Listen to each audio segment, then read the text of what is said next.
All right, welcome back to our second part in our series on ancient China. This is where we're going to actually wrap up ancient China, because we're going to take it all the way from the end of the Warring States period, where we were at the end of the last lecture, all the way up to the end of what's classically thought of as ancient history, so about 500 AD, around the time that in the West we're observing the fall of Rome. In the first lecture, we talked about the first three dynasties, the Xia dynasty, the Shang dynasty, and the Zhou dynasty, and we talked about their kind of loose structure, how they're a little bit decentralized. They take part in more of a feudal structure where people are, the dukes of a specific region are given a little bit of liberty, and some would say maybe because of that, the Chinese landscape winds up shattering into several what are called the Warring States during the Warring States period. And as a result of all of that time, you have the emergence of the 100 schools of thought. You have Taoism, legalism, and Confucianism that really begin to take root.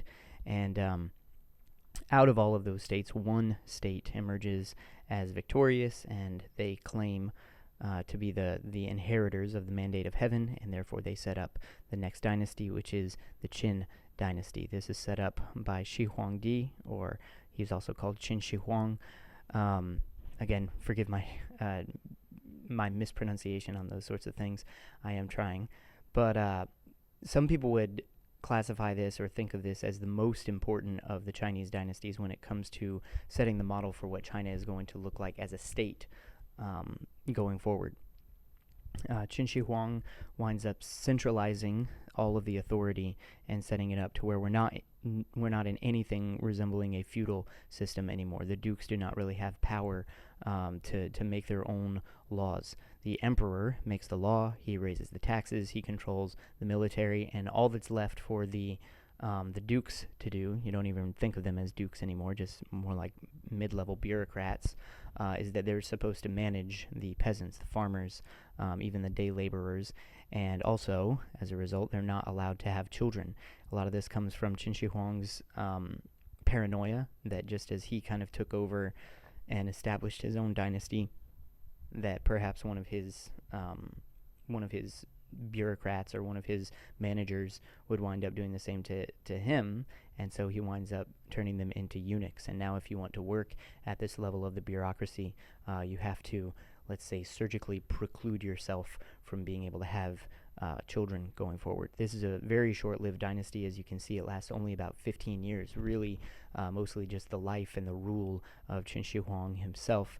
And because, like I said, of his paranoia, he winds up starting to look for an elixir of immortality, and the people who are sent off to consult with, let's say, Taoist mystics or whoever else, they either just go missing, probably because they don't want to come back with news that they were not able to find the elixir, or in some cases they bring back things that are essentially poisons.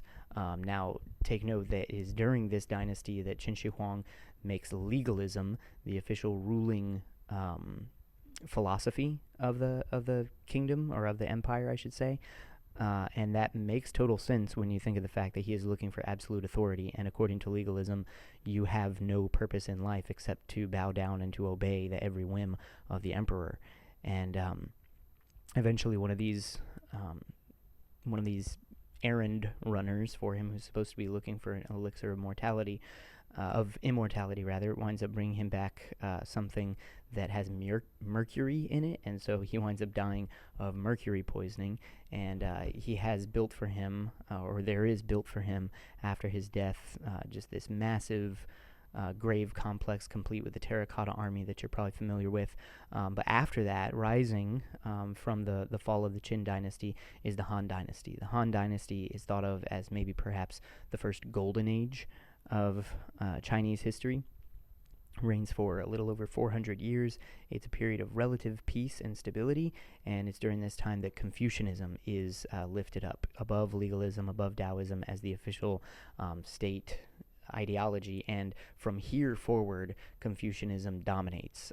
They are going to be the ones who are writing the histories, which means that a lot of what we know about Chinese history from this point is going to be shaped by the favor that these particular writers were given during that time, and it's going to be very favorable toward the ideology of Confucianism itself.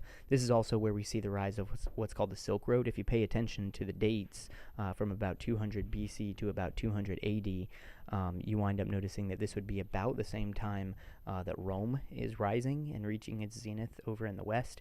And so we have a series of stable states that would exist along what's called the Silk Road, and they trade over land, not only silk, but also tea and porcelain, some of the iron wares that China has become famous for, even going back to the previous dynasties, the invention of paper, the invention of the metal compass, the magnetic compass rather. A lot of these things wind up making their way over to Rome, and as you know, trade does not work just one way, and so also along the Silk Road we have coming the other way a lot of gold.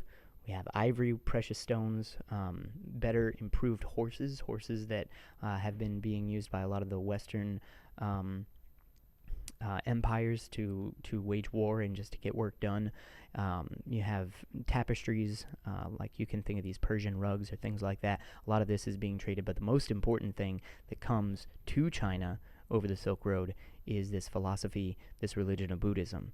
Remember, Buddhism, even though it originates in India, does not really take root in India, and it's during this Han dynastic period where Buddhism winds up coming to China and being turning itself into a unique form of Buddhism. Sometimes it's called Chan Buddhism. It's called Zen Buddhism in Japan. That's a name that we Americans, we Westerners, might be a little bit more familiar with. But Chan Buddhism focuses on the sayings of the Buddha himself, on the disciples of the Buddha, and the writings, the sutras that they came up with. But one of the things that I find really interesting about this is that they don't get rid of their old system of gods. Like I said, they don't necessarily have a pantheon in the way that we would think of the Greek or the Norse pantheon of gods, but they do have the Jade Emperor and his court, the court of heaven.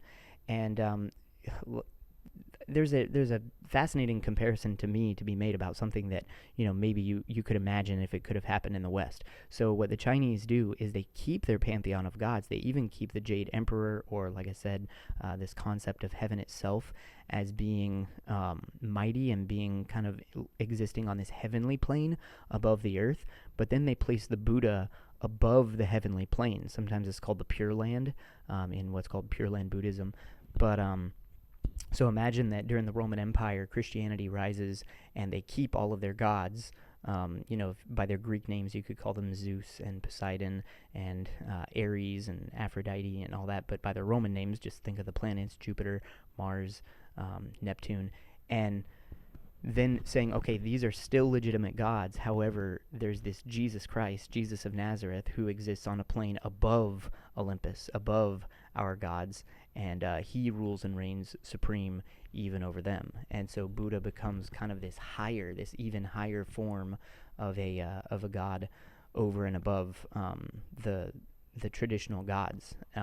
According to Buddhism, all of these gods, whether it's the Hindu gods, as it would have taught in India, or the Chinese gods, they are also subject to death, and therefore samsara, or reincarnation, where they would be born new into different bodies. But the Buddha, having obtained nirvana, or enlightenment, is no longer subject to that. So Buddhism takes on a unique form in China, but this becomes the largest practicing of Buddhism around the world. And as you can see, even today, I've already shown this on a previous lecture, but Buddhism is far more popular in what we think of as East Asia, or even Southeast Asia, than it is in India. So you have a lot of Buddhism in places like Mongolia, Japan, Thailand, but even in China itself, it is still considered one of the, now we would say, four most dominant ideologies. So you could say legalism, Taoism, Confucianism, and Buddhism are still practiced in China today, even though the Communist Revolution did a lot to try to root those things out. There are still a lot of practices and customs. There are still a lot of shrines that you would be able to visit in the East, more so in these countries than in India, which again is kind of strange since that's the place where it started. However, you can think of Christianity and how, even though it started in the Middle East, the history of Europe is far more shaped by Christianity than the history of the Middle East, at least once you get out of the ancient period and you get into the rise of Islam. So the Han Dynasty is also famous for this rise of court culture in the eunuchs, where now the position of eunuch, the position of this mid-level palace bureaucrat, becomes sought after. And so at one point you would have about 2,000 eunuchs who would be living and serving in the palace, doing everything from regular chores to eventually rising to the status of being an advisor to the emperor himself. And if you wanted to be one of these eunuchs, you had to take a standardized test. We see here kind of the origin of standardized testing. And when I think of standardized testing, I think of like the SATs and filling in bubbles in a multiple choice test.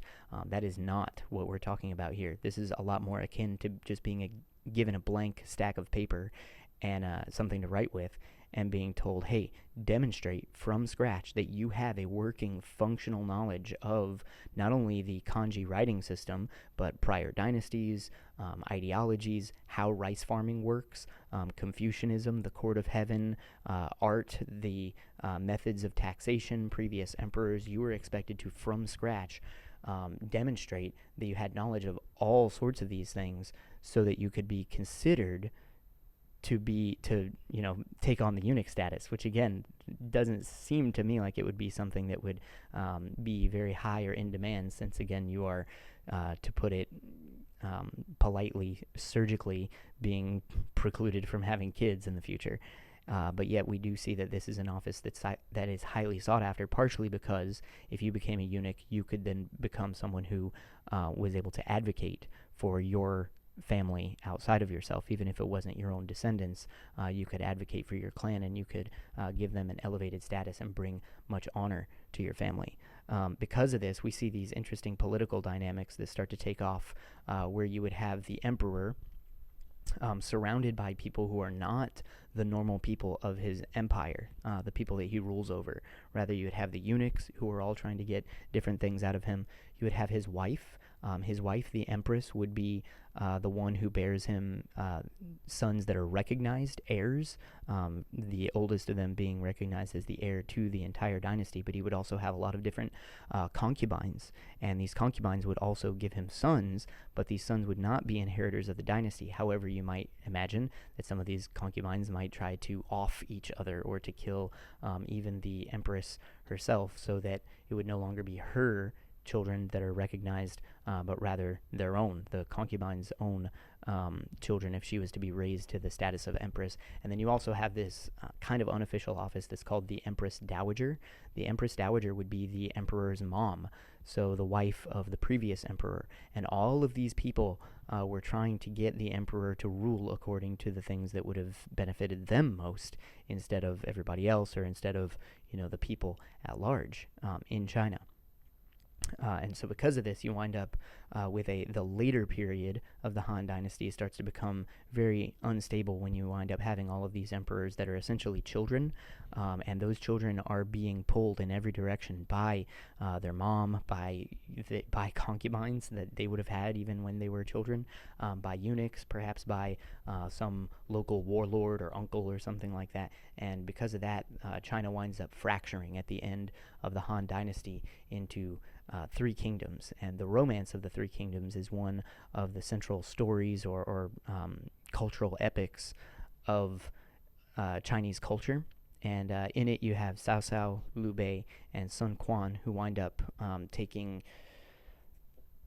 or claiming to be the legitimate emperor or the legitimate ruler over these three sections of China. And so you see that China is not united now in the way that it had been under the dynasties of the Han or the Qin, or even the previous feudal dynasties like the Zhou and the Shang dynasty.